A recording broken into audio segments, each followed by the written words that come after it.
हज़रत अबू बर्दा रज़ियल्लाहु ताला अन्हु बयान करती हैं कि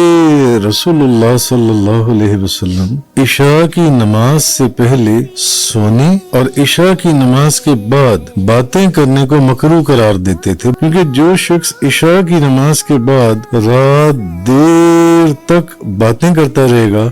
वो तहज्जुद कैसे पढ़ेगा। और बाज़ औक़ात ये भी हो सकता है कि सुबह की नमाज के वक्त भी उसकी फजर की नमाज के वक्त ही आंख, तहज्जुद तो चलो नफल है, वो फजर की फर्ज नमाज के लिए इसकी आंख न खोले क्योंकि रात देर तक वो बातें करता रहे। और हजरत उमर जो है वो उन लोगों को मारा करते थे जो रात को बातें किया करते थे, देर तक बैठकर फजूल बातें करते थे। तो असल में इशा की नमाज के बाद बातें करने की जो ममानियत आई है उसमें हिकमत ये है कि अल्लाह ताला ने दिन जो है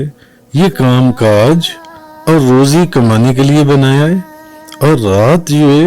ये आराम करने और सोने के लिए बनाई है।